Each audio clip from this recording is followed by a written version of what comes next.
What's up, and welcome to another episode on the channel. Um, Today we have the Critical Podcast back to you with my brother James. So, And we did this last year, and we're doing it again this year. We're doing it for the same stuff we do. We do top 10 movies as one episode, and then top 10 songs and albums as another one. So that's what we'll be doing. We'll just be talking about them and stuff. So really, there's no introduction to this other than if you want to share your top stuff or anything, just put them in the comments below. Always leave a like and such. So with that, I guess we'll just get started. And I think it doesn't matter who goes first, but you usually go first, yeah, if I remember right. Yeah, and we go from number 10 to number 1, obviously, because Like most people. yeah. So, my number 10. These are solely based on movies that we've seen. So we still haven't seen really everything that's come of 2018, but this is what we've seen up to this point. There's definitely still a couple things that I want to Yeah. watch, but I feel like my list is pretty solid Yeah. as it is right now. I don't imagine anything else will beat out what I have. And my number 10 was a slight surprise, but this is like pretty much my number 10 was the only movie I put on my top 10 solely out of enjoyment of it, and it was Bohemian Rhapsody. Oh, okay.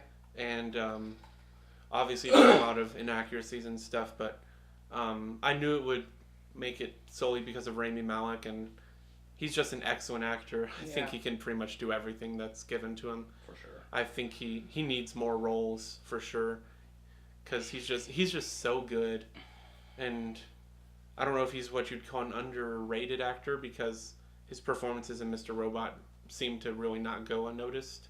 But Yeah, I think he used to be underrated, but now he's starting to get well known. I think this role in this it has Oscar buzz and everything, so he's gonna be known after this. yeah, I just really enjoyed the whole thing. It was my number 10 because of just how much I enjoyed it. It was probably one of the most fun times I've had in a movie in a while, and I don't really have much else to say. I mean, the guy who played Baelish in Game of Thrones, I always like him in his roles. He's a good actor. Yeah. And such. But I mean, that's really all I have to say about it. I didn't really have any. It didn't have any critical thing about it. I just put it on there because I really, really enjoyed it and thought it was a really well-made movie. Yeah. Probably one of the best biopics that's been made. Yeah, sure. My number 10 was Christopher Robin, which I didn't know it was going to be this low, but there were a lot of good movies this year. Like, I'm of the thought that no year is a weak year for movies, really. Every year has quality, just of different kinds, and Christopher Robin was easily the most surprising movie of the year, in my opinion. I haven't had much faith in the Disney remakes. The only one I've somewhat liked is The Jungle Book, and even it's a bit of a stretch to say I enjoy that one. I more enjoy it because of its stellar animation. But all the remakes have been pretty bad. Beauty and the Beast was where it hit a low, and I hated that movie. I remember I was way too nice on it the first time I saw it, but the more I thought about it, the more I realized it's just hot trash.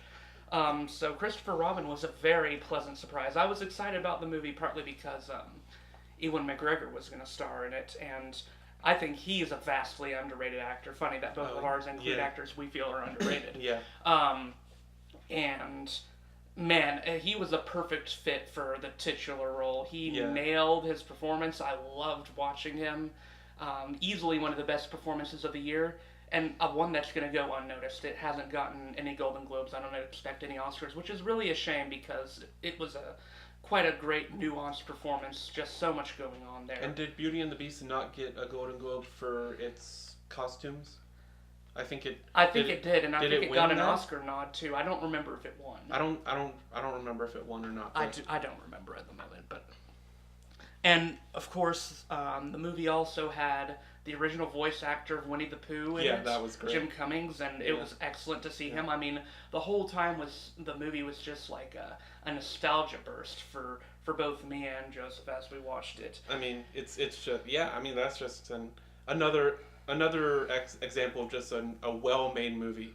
Like it knew what it wanted to be. It's like it's kind of like growing up with its audience. Yeah. It was kind of bringing a new audience in as well to a certain extent. Yeah, and it was very clever what it did, like with the theme of. Um, I like how the movie made you wonder whether.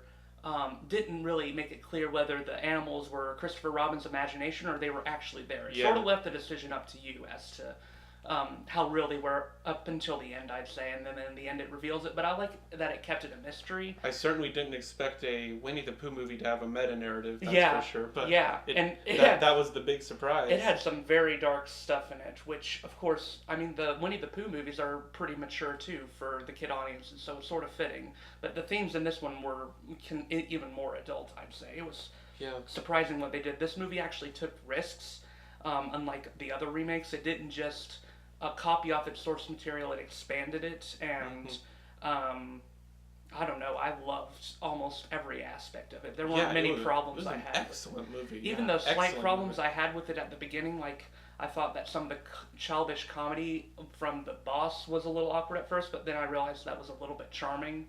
The guy who plays Mycroft and Sherlock. Yeah. I really liked him the more I thought about it, and Especially at the end, the way his character went, he was clearly like the comedic relief because his character was just so funny, and that actor, I don't remember his name, but he is an excellent actor. Yes. I love him so much. Good. And Eeyore was hilarious in this the guy as well. who plays Robert from Everybody Loves Raymond. Yep. So, I mean, that's pretty much what I have to say about it. I thought it was an excellent movie. Yeah. Okay, cool. So, my number 9, this might reveal it to you, but it has been, I think, never since a comedy has made it into my top 10. But my number 9 was Game Night. Yeah, that's good. I mean, I'm not a huge comedy fan. Anyone who's listened to our podcasts ever knows that, or has listened to any of our videos ever in general, knows that I'm not a huge comedy fan. But Game Night is possibly the best comedy. I mean, it's the best comedy I've ever seen. There's no comedy that's better than it, in my opinion. Good.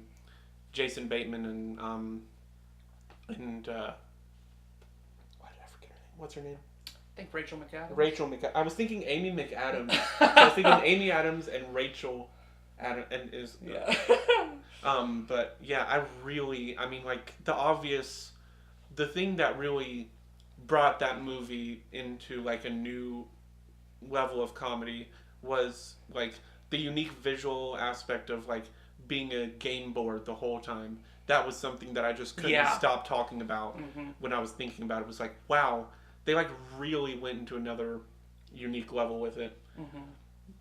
And also it was just a great comedy, like great black comedy, especially like, oh my gosh, if I hadn't been in a theater, I probably would have been rolling on the floor when the guy from Black There were Mirror... points where we were in tears. The guy from Black Mirror, my gosh. Talking about underrated actors, that guy Jesse Plemons. That guy is an absolute genius. And I just thought that movie was an overall ingenious movie. And it had like 3 different plot twists. Kept it really rolling. Like, with a comedy, you just got to keep on hitting people with stuff or else you're going to lose people quickly. Yeah. And I feel like that movie never really lost me with its comedy or with its plot. It was like just really well made. But that's all I have to really say about it. The cast was pretty much perfect, and everything. So yeah, that's really all I have to say about it. Yeah, that one's a significant honorable mention of mine. It didn't make the cuts, but it was so close. I considered putting it on there because of how much I enjoyed it. Yeah. And like you, I'm not a big fan of comedies either. But yeah, that one was definitely good. My number 9 choice, and I'm almost positive you haven't seen this one, is called You Were Never Really Here. It has Joaquin Phoenix in it, the guy from Signs. Yeah. And he plays a retired army vet who's now a hitman. Um, and he's sort of just on it. He lives with his mom, but he's a much older man now, and he's just sort of he's like, even though he lives with his mom, he's also sort of homeless because he doesn't have much money or anything, and all he does is these hit jobs to get some money. And then there's this one particularly special one where he, which is what the main plot revolves around, of him rescuing this young girl who is in like a sex slave ring, and he takes her out of it. Um, this movie really shocked me. I heard all the buzz about it, and I just was curious to see what it was all about, and it was really something special. It's a very intense character study of the central character, which, funny enough, I feel like most of my top 10 movies are like main character studies. Most of my movies have smaller casts rather than bigger ones, which I sort of liked that was a common theme. But with this one, it mainly centered around Joaquin's character, which they didn't even. They gave him just the name of like Joe, which is like a very generic name, but it was sort of fitting of his character who you just didn't know much about, and his character sort of unfolded as the movie went along. I mean, that's what they did with Blade Runner. Yeah. His name was K. Mm-hmm. Like, But I think I know you'd love this movie. It's shocking. was that a theatrical release? Yes, it was. It was Okay, very limited theatrical release. Because I feel like I remember hearing about it, but not really seeing much about it. Yeah. So. And there's some surprising brutal moments in it. Like the violence isn't what I'd call over the top gory or anything, but just it makes you feel sick because it's all this surrounding this underage girl trapped in a sex slave industry. And I mean, I think the movie's trying to deliver that very relevant message that slavery still exists in the world, just in different forms now. Yeah. And just the way it shows it, it feels very realistic and very frightening. And I love how the movie puts the main character Joe and the little girl together, and sort of brings their trauma together, and they sort of deal with their trauma together through one another. It's so interesting. I've seen a lot of people compare this to the classic movie Taxi Driver. Oh, yes. You know that movie, right? Oh, yeah. And there are definitely some similarities to it, but I wouldn't say it's a copy, but it does have influences from that, which I think makes it even better if it's getting its influences from a classic film. But yeah, it's one of the best of the year. It was also one that jumped at me by surprise. I just came into it out of curiosity, and it ended up being one of my favorites of the year. So yeah, that's my number 9. Well, on the continual list of shockers coming into my top 10s, I will say that my top 10s have some of the movies that I never expected to be in my top 10s. Some of them are pretty basic for me, but I think my top 10 is way different than my top 10 last year. But my number 8, and this will also reveal it, I never expected a remake, or like not a remake necessarily, but a sequel that's sort of intended as a reboot type of deal. But Halloween 2018 was my number 8. I think it was abundantly clear that I thoroughly enjoyed that movie. I mean, Halloween is my favorite horror movie of all time. Probably in my top 5 movies of all time. The original Halloween is just an excellently made movie through and through. And, you know, everyone's always concerned about these remakes because, like, what will they do to screw it over or something? Yeah. It's not really... This one's... I keep on calling it a remake. It's not. It's a sequel. Yeah. But, again, with these Halloween sequels, especially with horror sequels, especially with the movie series that... has already had like 7 movies that screwed it over. Like, you don't know what they're gonna do to screw it over further. But like, the trailers just got me so hyped for it, and I was like, I really hope this movie just isn't showing off the best of it like the Hereditary trailer did, and then just screws it over. But it ended up being an excellent movie. You know, Jamie Lee Curtis reprises her role almost too perfectly. Like it's almost like it's what you'd expect from her character. Like, she brings her character into 40 years later with like no problem. And I guess that just shows how much she just leaned into that character. Because, you know, it was her big breakout role. She got huge after that. And I don't know, I mean, that character is just so interesting, and I think her and Michael's relationship continuing to go on was really interesting. Obviously, there were a lot of things about it. Like I really like the beginning part. Obviously, with the kind of breaking of the Halloween tradition with it starting at a cinematic scene instead of the credits was really interesting. A really interesting choice. Yeah. But other than that, I think I just think like it's hard to say it did horror better because Halloween in 1978 did horror better than anything before it. Mm-hmm. But yet this one does it better too. So like horror is completely different today because of all the advances in audio theory and such. And so like it's so different. But like I think this is probably the best remake of our generation thus far. It's not technically a remake, but it's definitely the best like horror sequel besides like Insidious Chapter 2 or Conjuring 2, stuff like that. But I think it lays the foundation for a really interesting future of Halloween. But yeah, that's really all I have to say about that. Yeah, I appreciated that it was a sort of a back to the basics horror. Wasn't trying anything too fancy. Yeah. Didn't overdo the jump scares or anything, and the jump scares that were there were effective.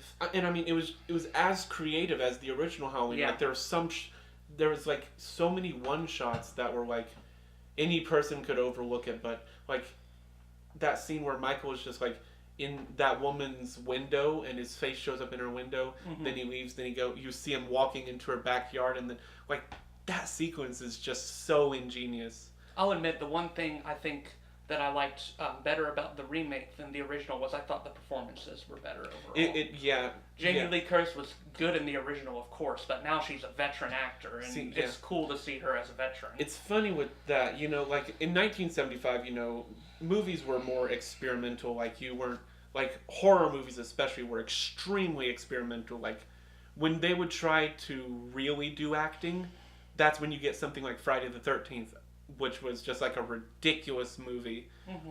But when you did it right, I mean, it was just like a basic, like Halloween was like just a very simplistic movie, yet it didn't try to explain anything. It was just, Yeah. and it really thrived from that simplicity. Like Yeah. it just showed that you don't really need all the, Sometimes a character weirdness. can just be evil, and Yeah, there's nothing yeah. else to it. and that's the one thing I didn't like about Halloween. I mentioned this, but I didn't like how it tried to possibly make an explanation, and I hope they don't try to make an explanation because I don't think they need an explanation. Yeah, they They're- already tried that with the other movies. Yeah, exactly. Their whole purpose was to like they completely ignored the other Halloween movies. Like they only took his kill count from the first movie. Like they never mentioned any of the other kills or anything. And I just hope they don't try to be like most. I mean, I like a lot of horror movies today, but I just hope they keep with like the mystery aspect because I think if they explain it, that'll just kind of ruin the intentional illusion. Yeah, sure. But yeah. Yeah, I agree. My number 8 pick is another one that I'm sure you haven't seen, but it's called First Reformed. It has Ethan Hawke in it, and he plays. I honestly don't want to reveal too much about the movie because it's just sort of one that you have to experience for yourself. He experiences a crisis in faith. Let's just say that. He hears a person talking about all the environmental horrors going on around the world and how could there be a God when there's like pollution and devastation and just the world looks like a horrible place and everything. And that might sound a little silly that his crisis in faith comes from a very political, over-the-top speech, but you sort of understand as the movie goes on why this is affecting him so much. And he also has a relationship with the man who tells him about the environmental disaster stuff with his wife, who's played by Amanda Seyfried. And basically he goes through questioning and trying to reconcile like the horrible things going on in the world with his faith in God. And honestly, it's probably the best movie I've seen that deals with faith, and it deals with it in a mature way and not a way that's like demeaning to Christians or demeaning to people who aren't of faith. It sort of tries to find a common ground between both sides, and it's interesting how it does it. But God's Not Dead wasn't demeaning to Christians at all. I thought you liked the third one a lot. Oh yeah, I love it. Oh my. But I think what works about this film is that it isn't about preaching to you. It's about a man suffering with faith. It's about a character's experiences, which is what films about with faith as a subject need. They don't need to be preaching at you. They need to be delivering a character study, so you connect with the character and connect with therefore with their relationship with God. You know, it's interesting that you call some of these films character studies, because I feel like those films are becoming much more frequent nowadays. For sure. I talk like I've been alive for 40 years, gosh, but and especially in 2018, these films where just these characters are being like honed in on. Mm-hmm. I find them to be very, very interesting. I love those types of films. Mm-hmm. But yeah, interesting. Was that a theatrical release as well? It was also a limited one. Yeah, I do remember seeing trailers for and that. Ethan Hawke has been nominated for a Golden Globe for it, so I'm hoping that he gets nominated for an Oscar, because I would want him to win it more than anyone else, honestly, this year. Because his performance in this is something to behold, let's just say. He has a transformation in this movie that I don't want to spoil, but in the hands of a less capable actor would feel illogical, but the way he does it is incredible. It's really something else. The only reason this movie wasn't higher was that I didn't like the ending that much. It sort of felt like a cop-out ending. It didn't really make sense to me why they ended it like that. It left you questioning whether the rest of the movie mattered much or not. But the rest of the movie was so impressive and the performances were so good that I could almost forgive it. But the stuff that works in this movie really works. The musical score is haunting. The atmosphere is incredible. It's a horror movie without trying to be a horror movie, I'd say. It's so good. Yeah. Well, speaking of horror movies, my number 7 is in fact another horror movie. Another surprise. This is going to be the dead giveaway. I didn't expect, once again, a movie entirely taking place on a computer screen to hit my top 10, but Searching is my number 7. Really, a really very strange movie to get into to start out. It really like you don't know what to think in the first few minutes, because it starts on this bright blue, the Windows XP Vista whatever background, and you just don't know what to think. You're like, this is a movie, and literally, like, no joke, all the camera angles and all the action takes place on a screen of some sort. They kind of break that at the end. I won't try to spoil too much if somebody's not seen it yet, but like they kind of break that with having at the end on different types of screens, but like it's never in real life. Yeah. Which is really quite interesting to me. It did horror. It wasn't really a horror movie in more suspense. Particular. It was definitely suspense. But like it had some really, really great moments, and the plot twist was very well done. It was very I feel like it was very Get Out in its like tone, like with that weird town atmosphere type of deal. Yeah. But yeah, I just really enjoyed it. Like the cast was really well done. The casting was great. I just really liked the visuals. It was a different movie, and I appreciated that it was different.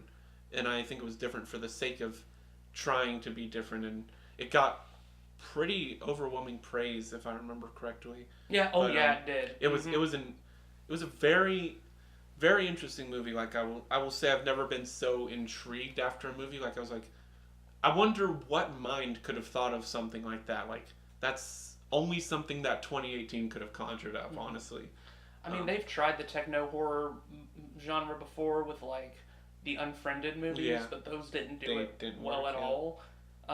Whereas, and there's been other techno horror movies as well. I've seen a few, but none of them have really gone all the way, and this one did.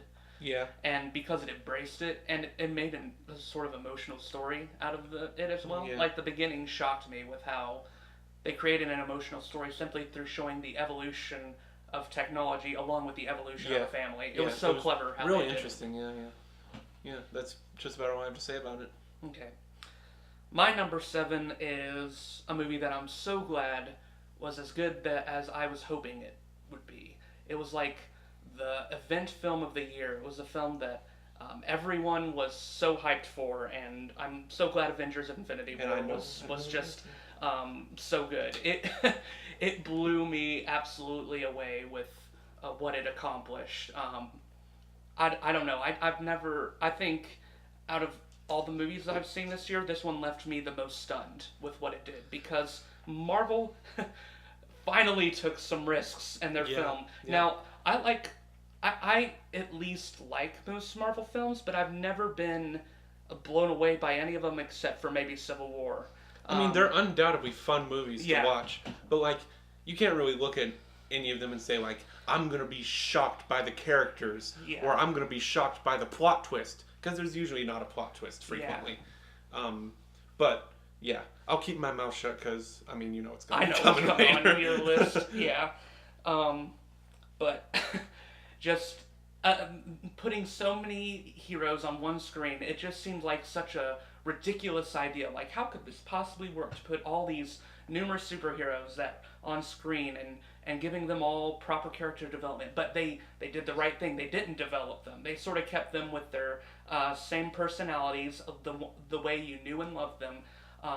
The only characters that I debate were developed were Doctor Strange, Thor, and Gamora. Which And is weird because now Doctor Strange is like one of my favorite Marvel movies of that all one, time. that movie made me like is him. Stunning. That movie made me love him. I hadn't been too big about him because I did see the movie Doctor Strange on Netflix. It is, yeah. And I wasn't huge on it, to be honest. It didn't do much to wow me. And Benedict Cumberbatch's performance didn't quite convince me, but in this movie it did. He was probably my favorite hero out of the bunch, to be honest. And Robert Downey Jr. really impressed me in this as well. He shocked me, honestly. Like, his Iron Man stuff, like, first Iron Man, he does pretty good, but he's never, I'm kind of the odd opinion that I don't think he's really done much with Iron Man. Yeah, other than from the first agree. one. I agree.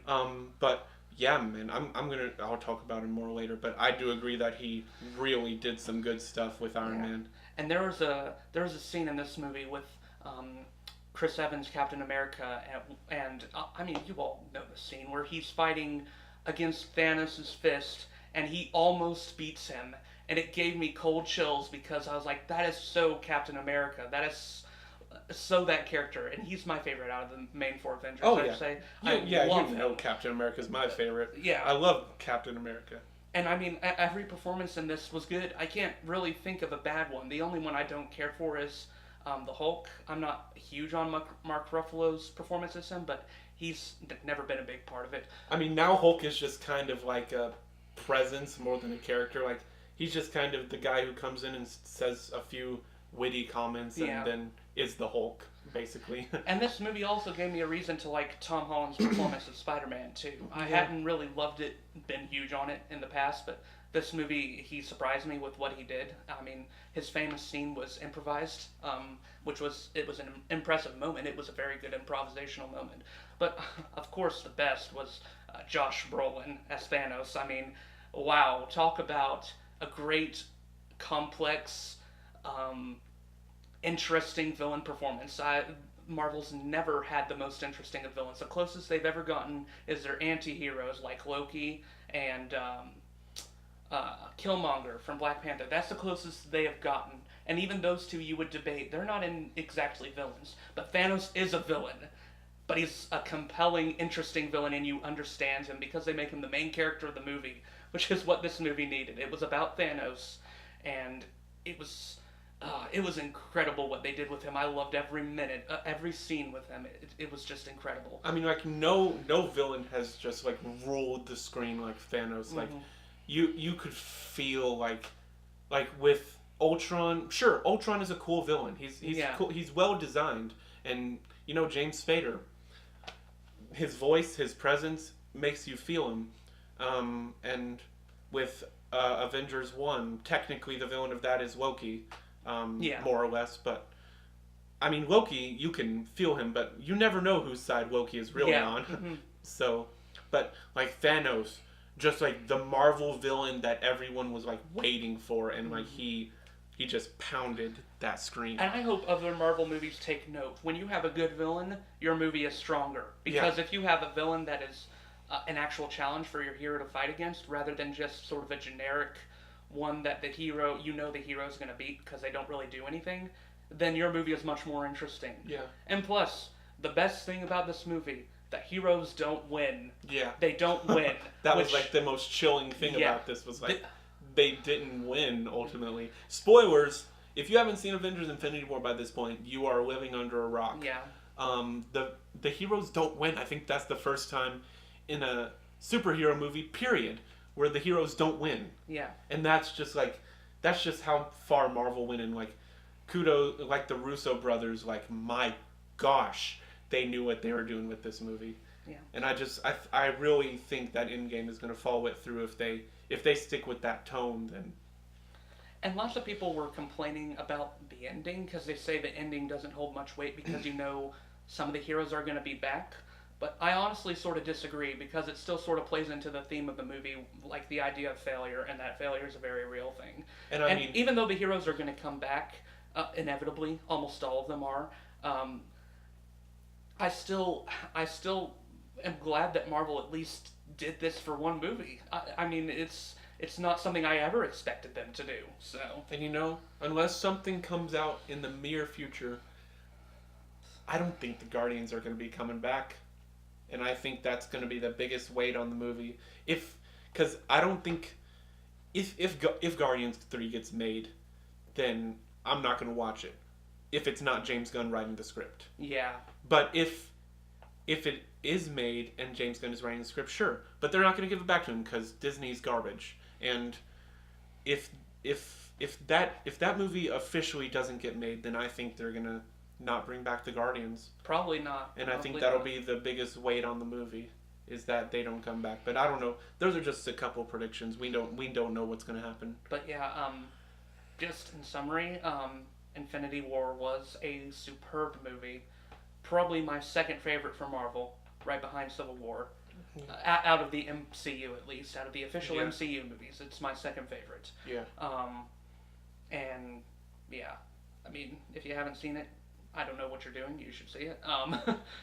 But yeah, pretty much everything about it works, and the fact that it's this low on my list shows the quality of the rest of the movies coming up. Yeah. So, I mean, I'll obviously be talking about it a little bit later. But I don't have really much to add on to that. But I'll add on a few things. But my number 6 is oddly enough.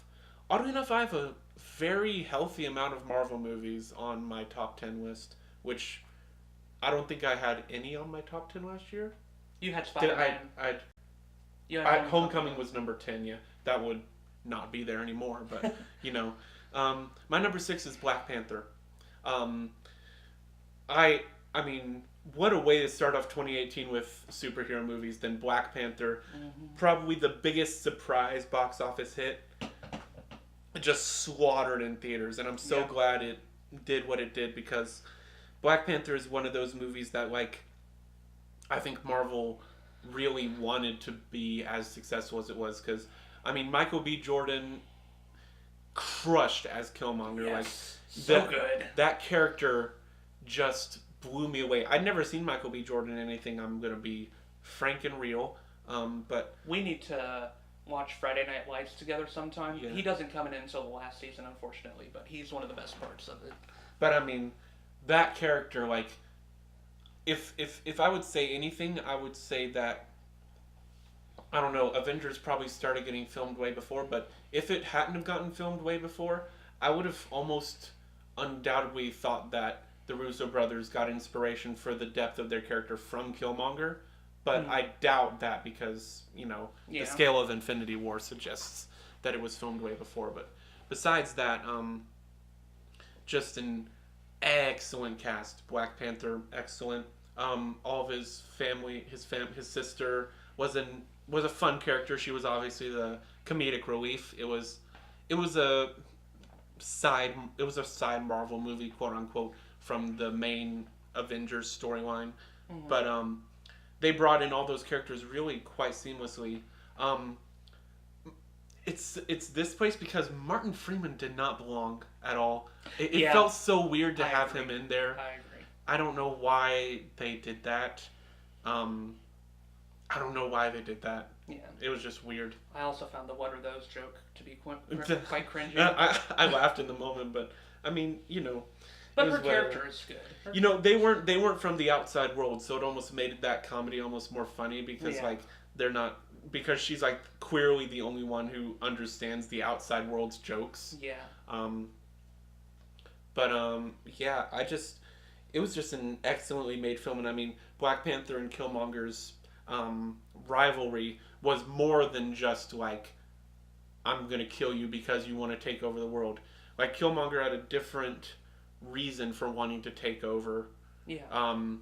And I mean the scene with him and Black Panther fighting, and that scene was so well done. Mm-hmm. And my gosh, like it just had a really nice epic scale. It was many moments were very typical Marvel, which is why it's at this point in my list. But other than that, like it was a really nice breath of fresh air, Yeah. especially for a new Marvel hero who's just getting introduced. Yeah. And I think Black Panther definitely has a bright future as a franchise. I agree. I agree. The one complaint I had with the movie was that I sort of liked Black Panther better as he was presented in Civil War as sort of this character who was on a vengeful path because Yeah. of his father being dead, and I really liked the sort of dark side he had to him in that movie. Yeah. And that's not really shown in this one, but at the same time, I sort of understand because it's an origin story. Yeah. But that was my one You, big you issue know, with it, I'd say. I think I think Avengers just kind of made him this more mysterious character because he hadn't been introduced Yeah, yet. that's fair. And I think they were trying to just give him kind of I mean, movie making as it is, I think they were just kind of giving him a quick outing to be against the Avengers. Yeah.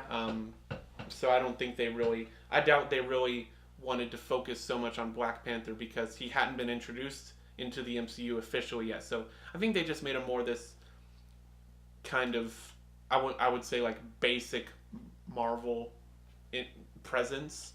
But I actually preferred what they did more with Black Panther, with his character.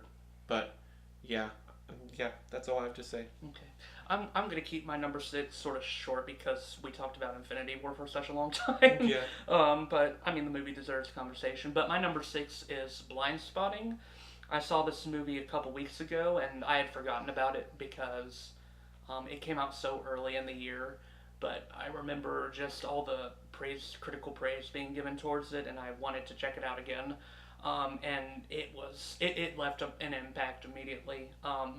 It's a very it's probably the best, one of the better political movies I've seen, because it puts politics and comedy together in a very good way to where it doesn't talk down to either side. It's it's a movie about a black man and a white man living in like a very poor, rough part of the world, and they sort of and the black man who's what is his name? I feel bad that I forgot. Oh yeah, Colin. He sees another black man getting shot by a cop, and that sort of incites in him this inherent fear that he didn't realize he had as living as a black man in America, and sort of him and his friend Miles, they sort of have to overcome this and sort of come to an understanding with one another. Once again, that's all I sort of want to say about the movie because it's something you have to see for yourself. But it's a surprisingly funny movie. It sounds pretty weighty when you hear the plot, but they do a good job at making a lot of parts of it very lighthearted and really nice.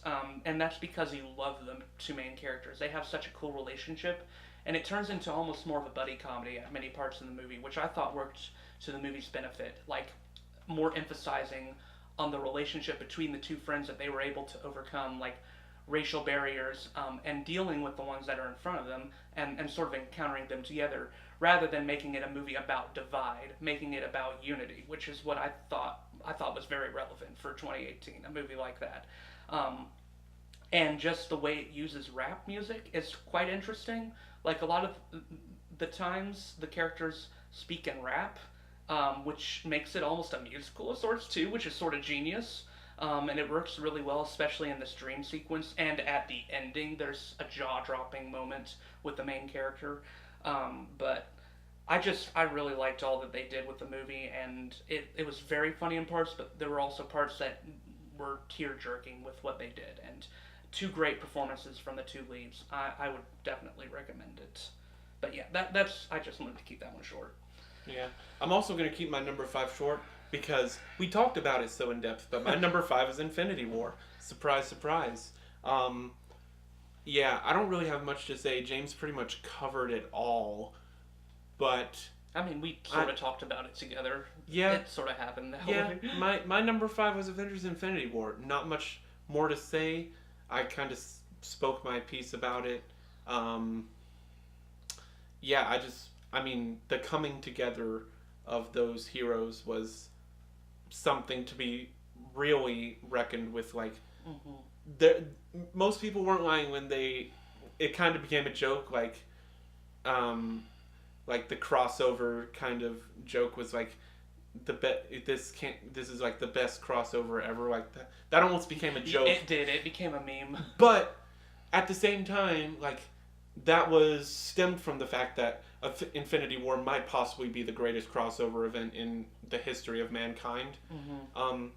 I mean, it's like I think it's like the longest Marvel movie, and it also happens to be like one of the most in depth. Like it just goes so deeply into like the conflict that Thanos faces and the conflict that the Avengers face, and it's just so interesting. I mean, like the themes and such, and I mean, like the visuals are something to be like you just look at just the movie is just like fight sequence after fight sequence, and then just goes into these really oddly calm sequences. Hmm. Especially that moment when Thanos and Gamora are talking. That part is just so interesting because that's the moment where you figure out who Thanos really is, Hmm. and that is a very chilling moment. Yeah. Um, and like I said, the Russo brothers had great direction with this, and I really just can't wait to see what they do with Endgame because I don't know how they could possibly make something more epic, but I believe they can. I believe they can. I feel like Endgame's gonna really devastate, and when it does, I think a main character or two is actually going to die. There has to be. I mean, we all And we unfortunately. saw that. Did you see that Twitter post that Chris Evans made? Hmm. Basically saying it was his last time playing Captain America. It is officially his last time. That I don't. I think we all know probably what that means. I can't watch if they kill Captain America. I don't think I'll be able to make it emotionally. I've always thought it was either Iron Man or Captain America that was gonna go. Because they've been taking Iron Man on this journey of like, does he really want to be Iron Man anymore? Yeah. Because like in Iron Man 2 he destroys all of his suits, and then in Iron Man 3 he's like, nope, I have all my suits. Wasn't there? And so, but then he destroys all of his suits again, but then he has more suits. So like, I mean, it really does like, they introduced Tony as this kind of like up and down type of character, but now they're really just showing him like, does he honestly want to be Iron Man anymore? Like he kind of looked at it as a joke at first, like, yeah, sure, I want to be Iron Man. Maybe I destroyed all my suits, but sure. But now he's kind of taking himself a little bit more seriously. Yeah. Like his character isn't a joke anymore. Like he's really looking into like, do I truly want to be Iron Man anymore? Hmm. And he's come close to death twice. Yeah. So I don't know. I And think now they might send Captain America off a little bit differently. They might kill him. If they do kill him, then oh man, I don't know. I don't know what I'll do if they like. I know it's over, and I'm really sad to see Chris Evans go because Captain America is my favorite trilogy. But you know, whatever they choose to do, I mean, I'm down with it because Marvel needs to understand that taking risks is okay, even for such a big fan base as they have. Like they know they'll either alienate them or wow them, and clearly, Infinity War wowed them more than alienated. Yeah. But it's just yeah. Yeah. I mean, Infinity War, like everyone was looking forward to it, and it did not disappoint. Fortunately. Mm-hmm. Thankful. Thank goodness. All right. My number 5 is another very interesting, bizarre movie, but it's so good. Called Thoroughbreds. It has two of my favorite younger actresses out right now. Olivia Cook from Bates Motel, Yeah. and Anya Taylor-Joy, who has been in The Witch and Split. And I've loved her performances in both of those. And sort of putting both of them together was an idea that I hadn't thought of before, but it really works well for this movie because their personality types really balance each other well, and they don't exactly play the type of characters you'd think they'd play. Anya Taylor-Joy plays more of this preppy schoolgirl type, who's very prim and proper, and Olivia Cook plays this almost sociopathic character who feels nothing and likes to talk a lot about death and stuff like that. And it's sort of interesting the way the two characters develop. They go through changes in the way you wouldn't quite expect when they both sort of plot together, and this is a main plot point, to kill Anya Taylor-Joy's character's stepfather. And it's a very dark comedy at its core. There's a horror element to it, but it's much more of a dark comedy. And some of the jokes in it are just so bizarre that you can't help but laugh. And it's interesting. The title of the movie is Thoroughbreds, and the sort of horse metaphor. It seems like it wouldn't fit, but it actually works quite well within the movie with how they establish it at the beginning and keep on incorporating it, and you sort of understand what they're getting at, and it's actually quite chilling how the theme ends up shaping up, and it's done very well. It's a very intriguing movie, to say the least. A lot of symbolism, a lot of interesting cinematic shots and stuff, and the ending is all one take, and it's one of the best long shots of the year, I'd say. And it was what really sold me on the movie, because my jaw was just dropping as I was watching what was how they were doing the one take. It was very subdued, but also very intense and white-knuckled, and the performances are both great. Cook is excellent, and Anya Taylor-Joy is great as well. Both give great performances, so yeah, another one that I think went underrated this year, but I think this more than deserves your attention. Well, here comes number 4. A movie. This is, before I say anything, this is a movie that there are those movies every year. Last year it was Blade Runner 2049. The year before it was what would have been 2016? I mean, for me it was La La Land. Yeah. But I mean, Arrival, Nice Guys, Civil War, Hacksaw Ridge. It would have probably been. I guess it would be akin to how ingenious Civil War was. But there are those movies every year, where you go in thinking like, this is a basic average movie, but in reality, it turns out to be something completely different. But anyways, yeah, my number 4 is A Quiet Place. Probably the single movie that shocked me the most, like in every moment. Like John Krasinski and Emily Blunt just ruled the screen. It was like probably one of the scariest horror movies. Like straight 2 years in a row where great horror movies are spawned from directors that are just coming out as new directors, which is just fantastic. We need those good horror movie directors to keep coming, because it needs to happen. But this movie is ingenious because it's a very quiet movie, and for a reason, obviously. They can't talk in this place they live because it starts off being like they can't talk because there's something wrong with this place and they don't know what it is, but the beginning sequence is just ingenious because it really sets up this place as like that the beginning sequence is just so shocking.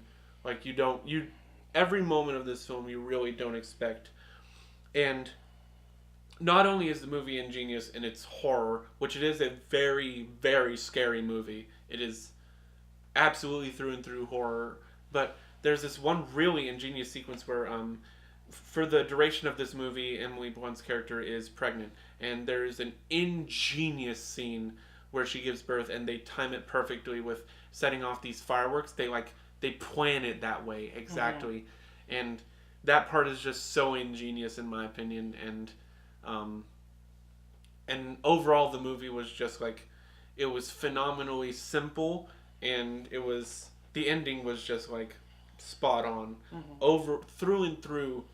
One of the movies that I was not expecting of this year. I knew it was going to be good because it's John Krasinski and he pretty much only does good stuff, but I didn't know how good it was going to be. It is one of the best horror movies I've seen of this generation for sure.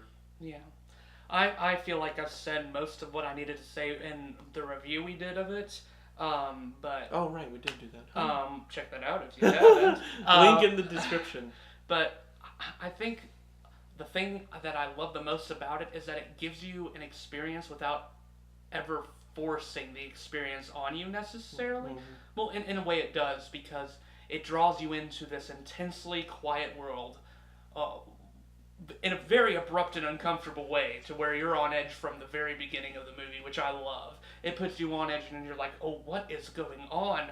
Right from the beginning, you don't know anything about the world, and they don't really reveal much about it besides that it's distinctly post-apocalyptic. But other than that, you don't know what's out there, if there's any other humans out there, if anything is, if there's any other civilization out there and stuff like that. And that's what makes it so, part of it so frightening, is that just the unknown. Really, yeah. the first of its genre almost. Like, what post-apocalyptic horror movies exist out there besides this one? I mean, there's zombie movies, but those are sort of a different category from this one, I'd say. I mean, there's this really weird movie called Nine. It's an animated movie, and I don't know if you've seen that one. I know. I haven't seen it. But it's I know rated R. It's the same. It's kind of this horror movie set in a post-apocalyptic world, but the characters are like these really weird sewn together things. It's an uncomfortable movie, just put it that way. I think you'd like that one though. It's really strange, but yeah. I mean, not very many horror movies where you exactly like you said don't really know what's going on. Like Insidious, for the first few like minutes, you're kind of unaware of what's going on, but that franchise obviously thrives off the fact that you know exactly what's going on. Yeah. But yeah, I think that's definitely one of the things that drives this movie, is kind of the setting they're in, is that you don't really know what else could be going on in that world. Yeah. And just the scares in this movie are some of the most natural I've seen in any movie.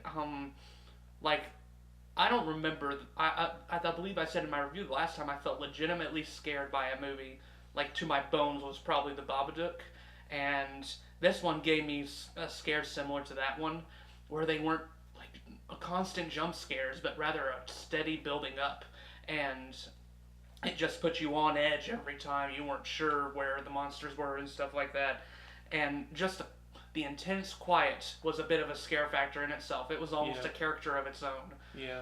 But I mean, that's all I really want to say. I feel like I've said everything I need to say about it. I've loved it the more and more I've thought about it. It's just such a great movie. Yeah, man. And it's like, it's one of the more fast-paced horror movies, though. Like, it lands an hour and 30 minutes exactly to the mark. And which it didn't need to be any longer. Yeah. It really just kind of set its tone, did its thing, and it was just a ride through and through. Like, another evidence that horror movies don't have to be overcomplicated. They can just be a sort of basic premise, but you do something clever with it, and it turns into something unique. Yeah, definitely. Okay, well, I guess we'll move on to number 3 off of that. My number 3 is a movie that I had wanted to see since the moment it came out, and never got to see in theaters, and didn't see it until recently. and that's Bad Times at the El Royale. Good choice. I knew I would like it. I knew I would because I was looking forward to it so much. Um, I certainly didn't think it would get into my number three. I was never clear on what type of movie it was from the ads, because the ads made it very like it's like funny, but then it's like not. Yeah. It's definitely setting up for this really strange type of movie. It is very strange. It is one of those movies you should, if you're gonna watch it, you should probably not try to predict what type of movie it's gonna be, Mm-hmm. because it does everything opposite of what you think it's gonna do, and I think it thrives off of that. Because every character is just bonkers out of this world. Like, Yeah. debatably, the only character that is even remotely normal is the black woman whose name I have succinctly forgotten and will succinctly look up. And Darlene. Darlene, yes, played by Cynthia Erivo. Um, Her character is the only one that could be contrived as normal. Mm-hmm. Every other character is just way weird. Especially, and I mean, ever since Baby Driver, John Hamm has Yeah. really impressed me. Like his skills at dark comedy are just ingenious, and I think he's 2 for 2 on this one because his character is meant to incite sort of a dark comedy to this movie. I feel, and his role as he's this you find out through the plot he's this secret agent who's trying to uncover the mysteries of this El Royale hotel, and his character is just so good. Like I loved his character. The just the whole cast. I mean, Jeff Bridges always does good because he's just a perfect actor. Yeah. But anyways, I thought the movie for what it was presenting itself as, it pulled shocker after shocker after shocker, never let down its intensity after the big twist. Like after the big twist, it just went full on intense, and you could almost see it as this kind of why did I forget the word? Movie that explores different storylines in the same thing. An anthology. Anthology. I always forget these good words. It's like an anthology. Yeah. It kind of explores each of these stories moments through different angles, and then yeah, it's just an excellently done movie. Um, yeah, Chris Hemsworth coming in was his character is just hilarious. Yeah. You know, there are some really weird scenes too. I can't really describe the movie. You probably just have to watch it for yourself if you're going to. If you like Quentin Tarantino, then Yeah, you're gonna love this movie. Very, Because very it was a good. clear. There are a lot of parts of it that were clear tributes to him, in my opinion, and a lot of other people saw that too. And it's not a copy of Tarantino, but it's has some Tarantino styles to it. Oh yeah. Yeah. Okay, so my number three, I think it's the type of movie of this genre that I'd always wanted to see, but we never really gotten, and that would be Spider-Man Into the Spider-Verse. Um, yeah, top three.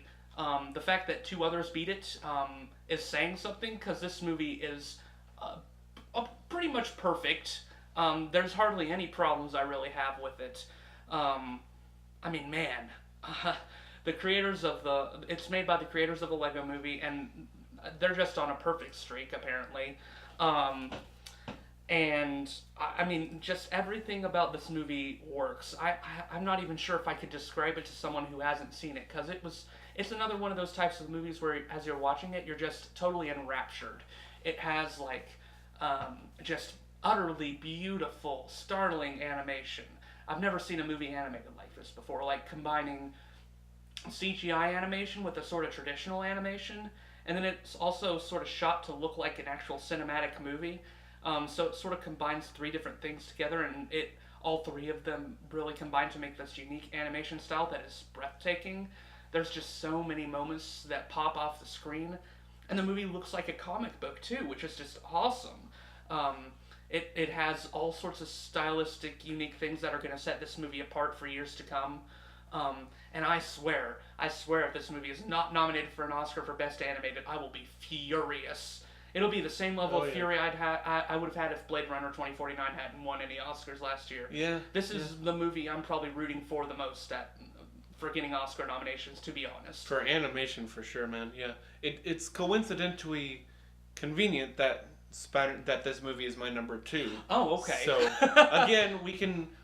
You see that our movie tastes are almost identical in many situations, but yeah, it's my number two, man. Aside from the gorgeous animation, um, it's an animation style that I don't think I can really pinpoint comparatively to another movie. Yeah. It's so visually unique.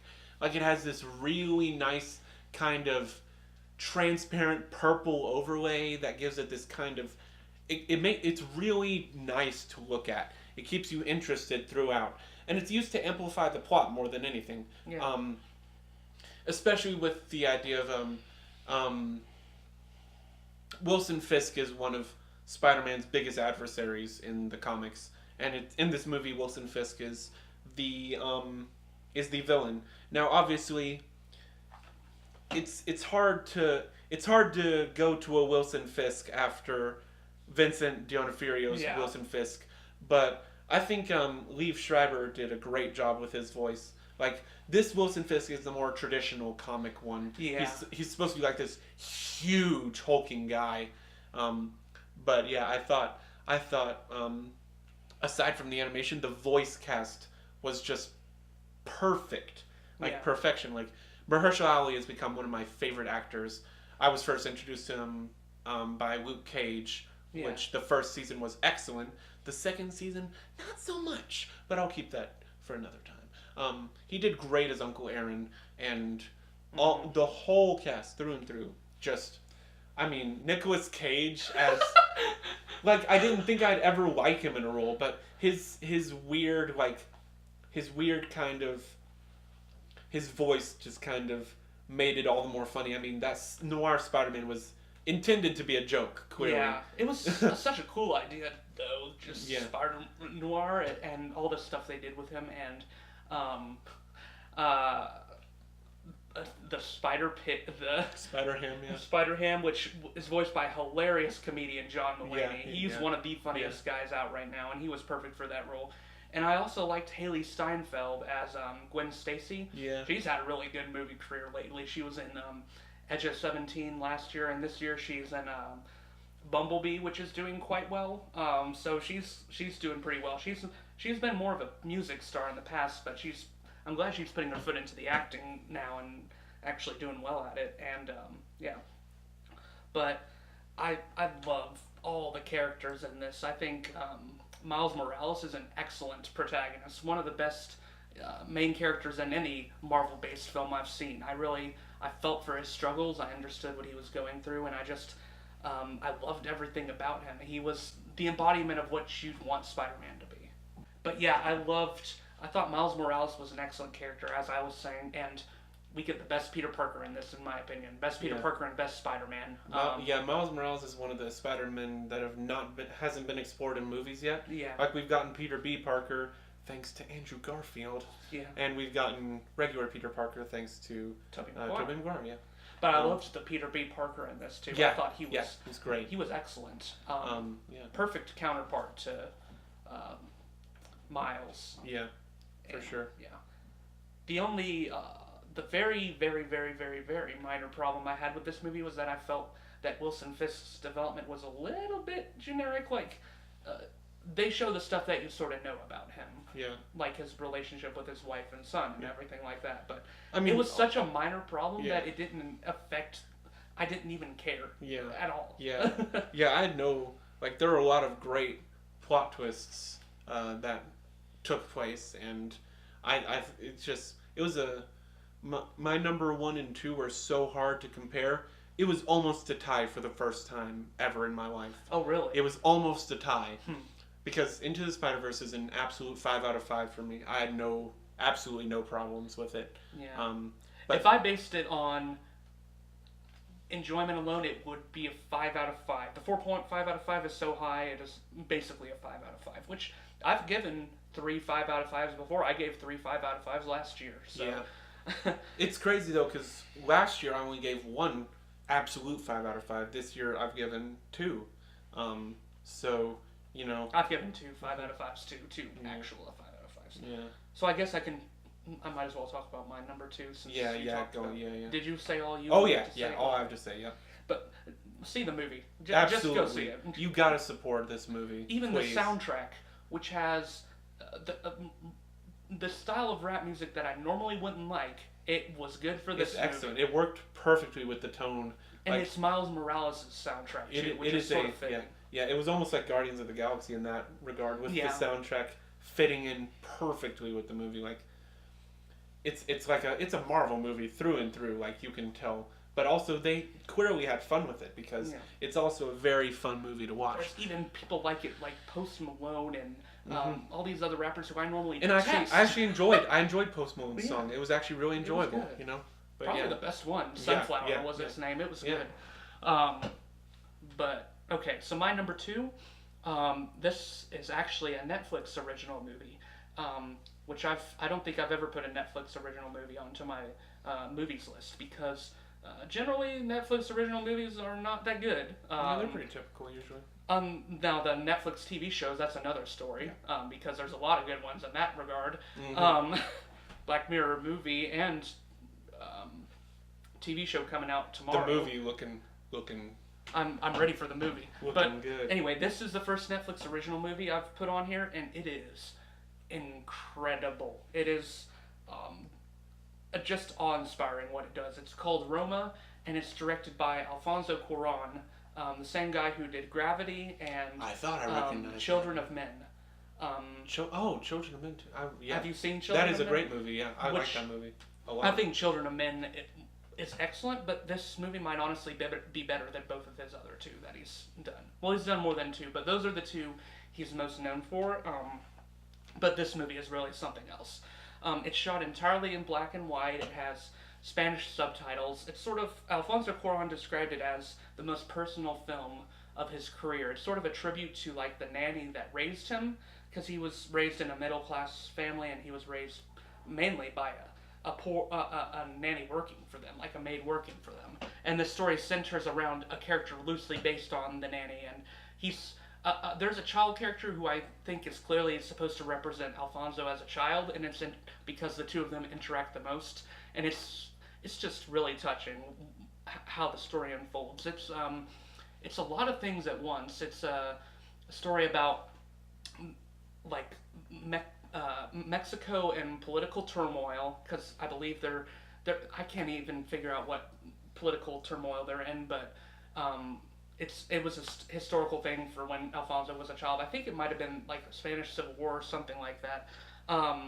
And it's also about a family who is trying to live to survive when the husband leaves, and leaves the mother with basically no money.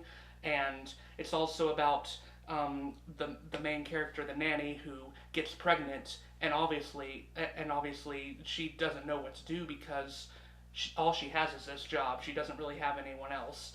And basically all these stories sort of intertwine together in very interesting ways. And I don't know, the story it's not really, it doesn't really have one central plot. In fact, there's not really a plot, I'd say. It's more just watching characters go through life. And it's really interesting in that regard. All the performances feel so real. Like the main character is played by a totally new actress, and she's excellent. And then you've got, I mean, all the child actors are actually pretty good, and the one playing the mother of the children is probably the best. It's one of those movies that's just sort of hard to describe, but it left me speechless by the end of it. It actually made me tear up a little, because it's just so powerful, what it does. It doesn't try to be pretentious or give a huge message, but it's just a human movie, really. It's about humans, and I think Cuarón does that excellently. in this film, better than his other two in some ways because it's not big or over the top. It's sort of epic and simple at the same time, which I don't know how a movie could accomplish that, but this one did. So that's all I'd say about it. It's a perfect movie, no problems with it whatsoever. Hmm. Yeah. Okay. Well, it's time to gear up. Time to gear up for our number ones.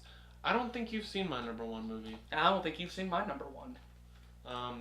So it's gonna be interesting. I really wish you had seen my number one because there are too many things that I want to talk about it. Um, Maybe we can watch both of these number ones together sometime. Sometime, yeah. Because I want to buy my number one. Yeah, I'm definitely buying my number. I think you might know what it is. It's a movie that I talked about non-stop after the trailer came out, and I was so looking forward to it, and I was so thankful that it was on theaters for just a little bit longer, because it was the single most.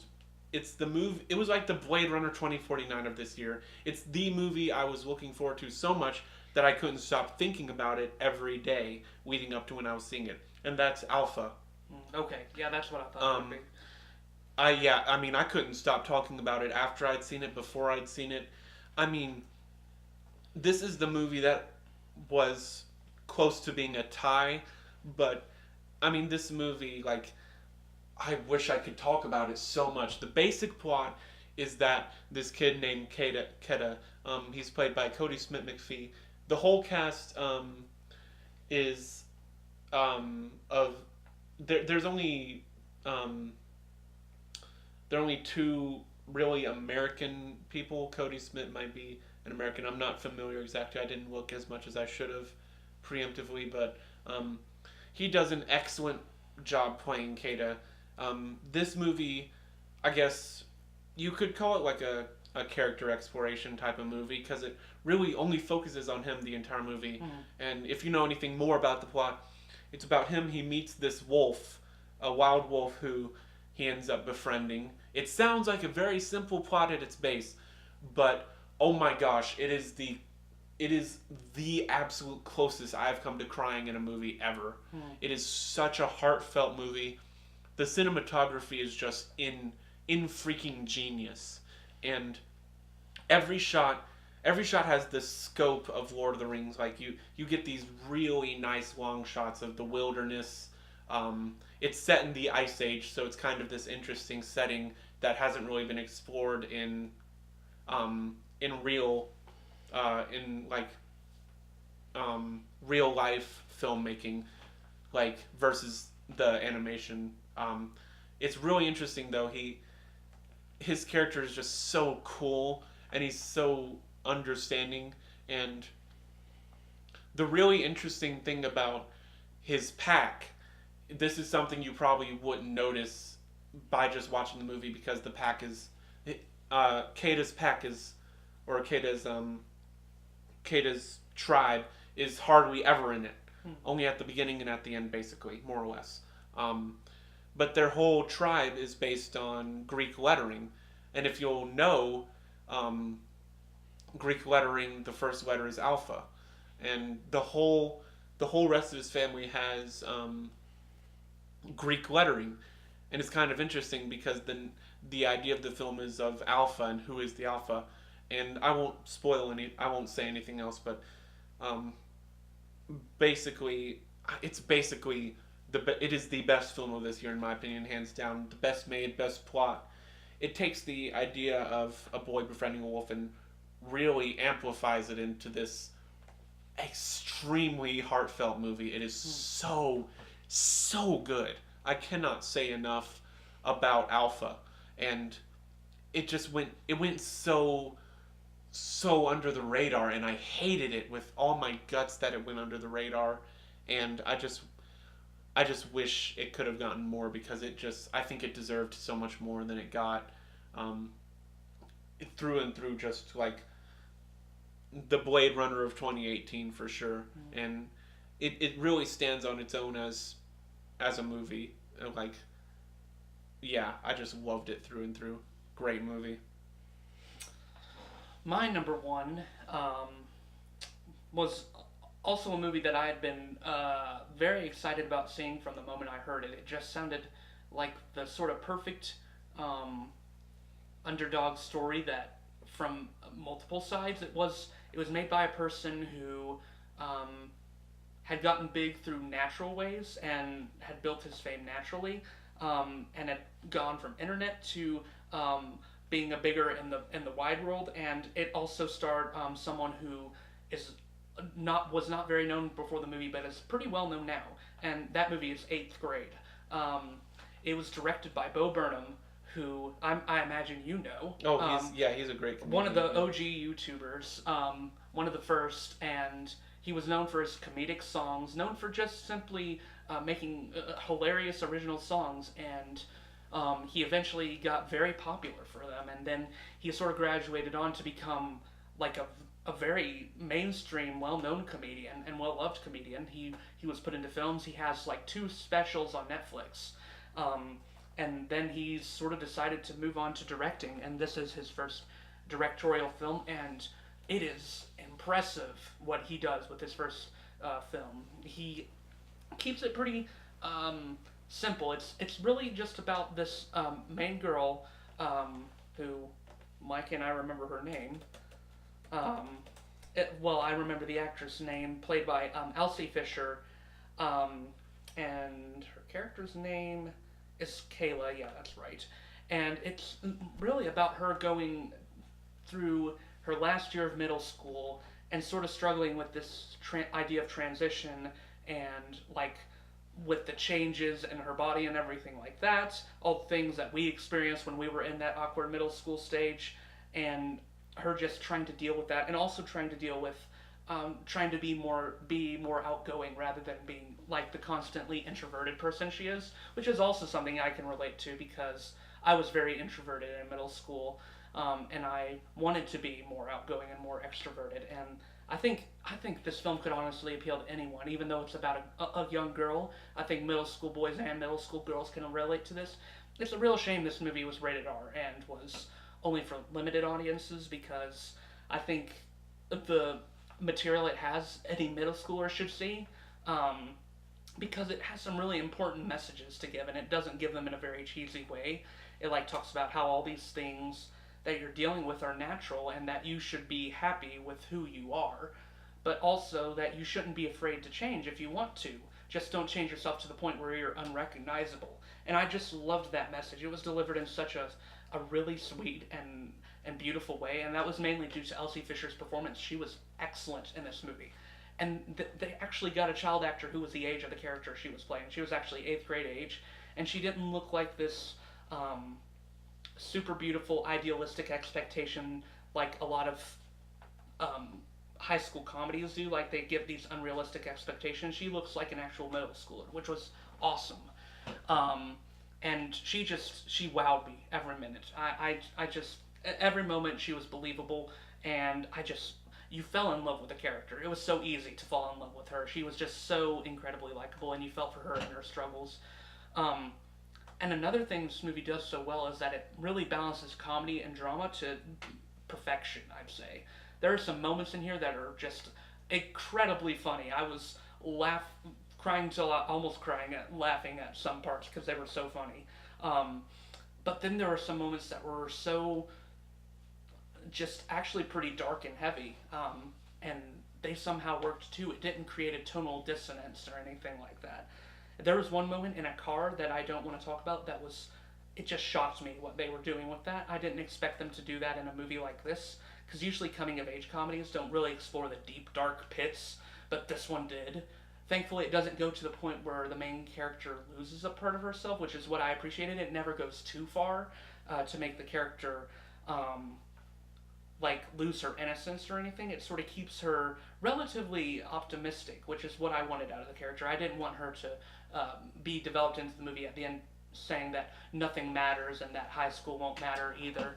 But I thought Bo Burnham just had an excellent debut here. It's also clear that this was sort of a love letter to YouTube for him, because the main character does YouTube videos, sort of amateurish YouTube videos, and a lot of her life experiences are shown through her YouTube videos, and they're sort of the same type of rough quality that Bo Burnham's were in his early career, and I thought that was nice too, that he sort of gave a love letter to like this site that um, gave people a chance to interact with one another. This movie didn't demonize social media. It didn't praise it either. It just sort of said that we have to accept it where it is and sort of use it to the best of our abilities and use it for good. And yeah, I liked that aspect too. So pretty much everything about this movie worked.